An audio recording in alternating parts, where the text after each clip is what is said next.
Good morning. Back to basics. It's always good to begin at our own beginnings because that's what we have.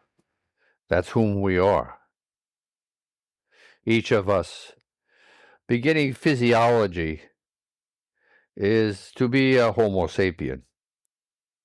And a foundation is most easily found in this way. Finding a comfortable posture, of course. You don't want to be lying on a bed of nails like some Indian yogi, but sitting on a seat, raised in the rear of the seat so that your spine is upright. Because of this posture, one is more attentive. One is like a skyscraper or a tree, being comfortable, being aware, being awake, rising. In our senses of awareness, of our receptivity to what's going on inside and around us, becoming increasingly more sensitive to everything and anything we can perceive. How can we hope to change something if we're unaware of what we are doing or thinking or how we are acting or how we are being inundated with that which is around us, others' behavior, others' activities? What are our circumstances? Finding a comfortable posture, one where we can focus and concentrate, one that we are undisturbed in. These are the basics that people talk about for meditation and mindfulness.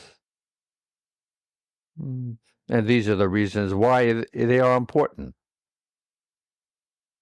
I like to put my fingers together, finger to finger, thumb to thumb, palm to palm, not tightly pressed against each other, but loosely, enough that I can feel the warmth of my hands, and I suggest this for you too.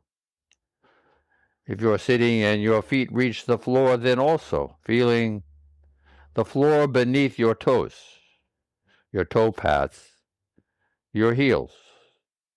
Being aware we have ankles and calves and knees. Being aware that we have thighs and buttocks. Remembering it may be that you want to put a bolster or a rolled up towel or something beneath your coccyx vertebrae in the rear of your buttocks just to give you that added upright posture. Why do I say this? Because in this posture, one's vertebrae are nestled atop each other. They're supportive of each other and, in a sense, can relax. And we are more attentive, as said. These are the reasons. It's not just something made up. It is physiological.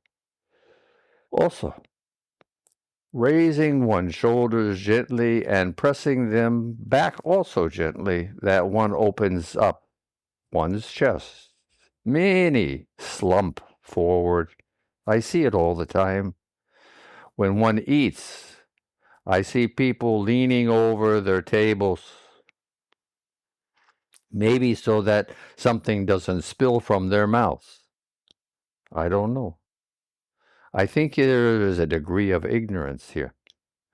And to be aware is what we want to be. So I'm bringing it to our attention to allow one's shoulders to rise gently and press back also gently, opening one's chest. Why do we do this?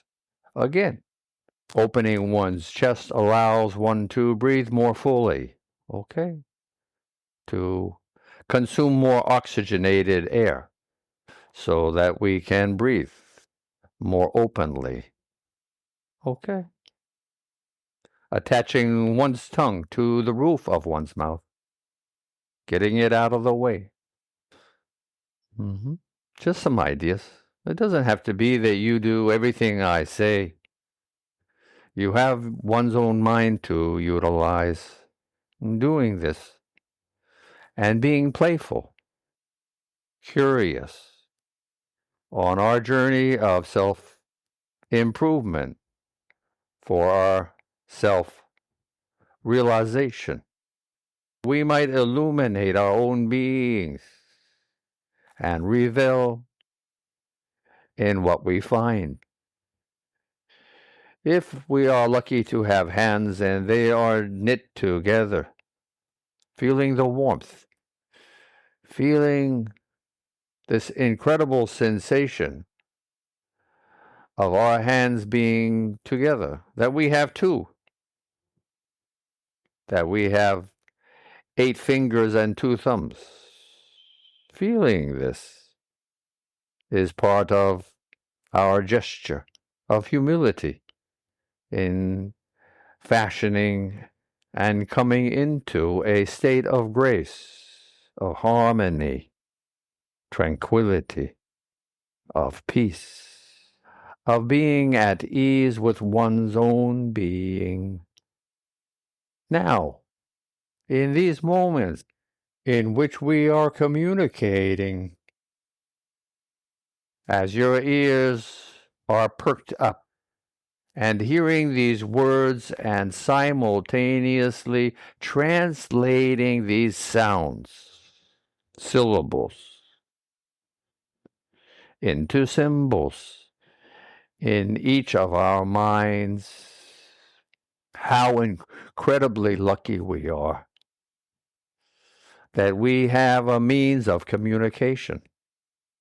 Yes, not taken for granted, celebrated for our good fortune.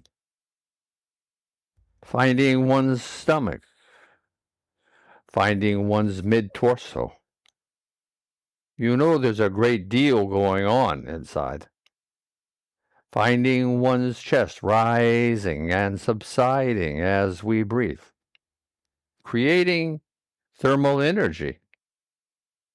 Rising and becoming more aware also that we have a heart that is squeezing our oxygenated blood through our vascular systems. Everywhere. No place is missed. Every cell needs its taste of oxygen to survive, to thrive, to grow, to celebrate. Oh, you didn't think about it this way. But you might. It is a nice thing to do to be aware of one's flowing celebration of being alive. It is worthy of your being here, now.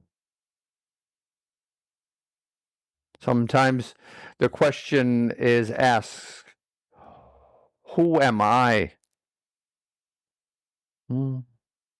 Here is an answer, one of many. It is a good place to start. It is simple and it is easy, available to everyone, no matter what culture or religion or society one is part of. We are more or less the same. 99.6% science says. Yes, every Homo sapien is a cousin. You and I might remember this as we play our mind games. Rising further, we find our necks, our shoulders gently pressed back. We find our chins aren't hanging down, but more or less horizontal with the plane of the floor, of the ground. Our eyes open or closed. as if gazing ahead. Our ears, we know, are alert, as is our mind. All of these things together represent whom we are. Tools to foster our own self-awareness, analysis, concentration, mindful meditation. This is what we wanted, yes? To become more aware. These are the steps, the little steps that we take to gain this path, this journey of awareness. It is easy, yes? You say, it should be more difficult. Why? No. It should be simple, natural. It is as old as mankind, remembering. Each of us is a bundle of miracles, billions of years in the making, to our DNA. If you're wondering why I say this, let me repeat it. Each of us is a bundle of miracles, billions of years in the making. And with what we've been talking about, with this widening perspective we're sharing, humbled before this immensity within inside each of our brains, inside of each of ourselves, and everything outside, the universe, creation. It's a broad perspective to share, humbled before this, and thankful. We have an opportunity to share in the first place. We have things like microphones and earphones and computers and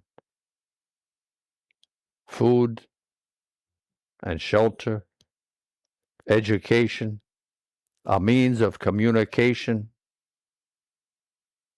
humbling, allowing one to be full of gratitude for all that we have.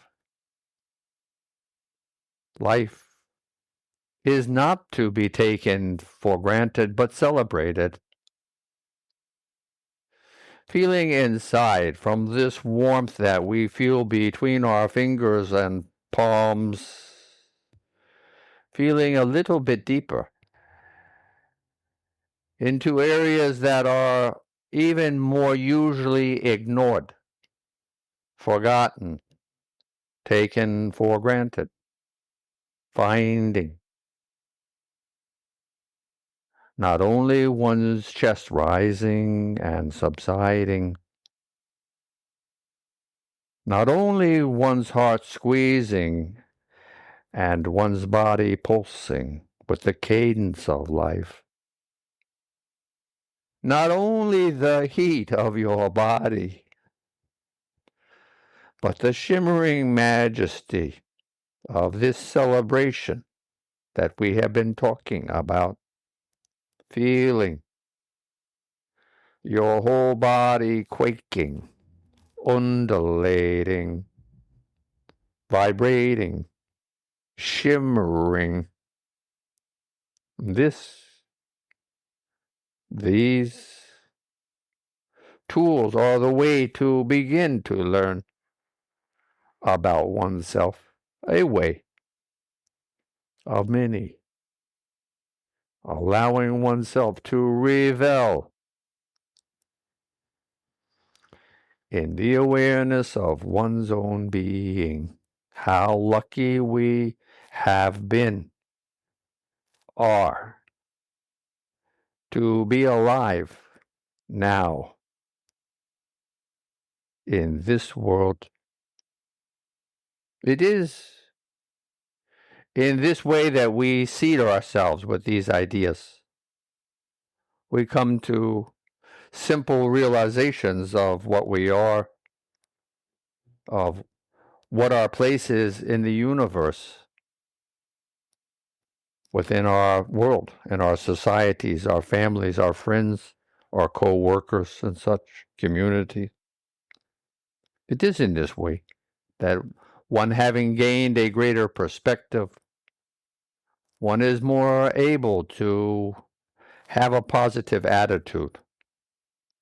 In this way, then, we begin to grow, using these simple tools of one's breathing, of one's pulsing, of one's body's heat and its shimmering majesty of life, celebration.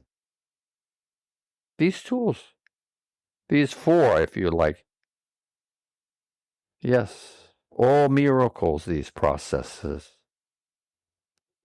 Growing, realizing one's own tools, one's seeds for one's greater awareness, planting them in your mind's awareness,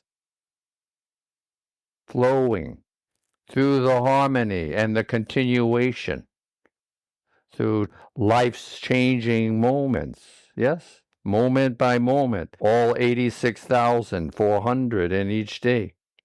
These are the opportunities of one's celebration, of one's awareness. 86,400 seconds make up a day.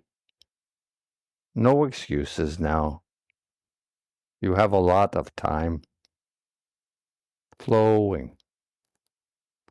Flowing because one becomes aware of the majesty of one's own breath, which is flowing, one's own pulse, which is also flowing, of one's heat, which is also flowing, of one's vibration, which is ongoing. Flowing in these awarenesses.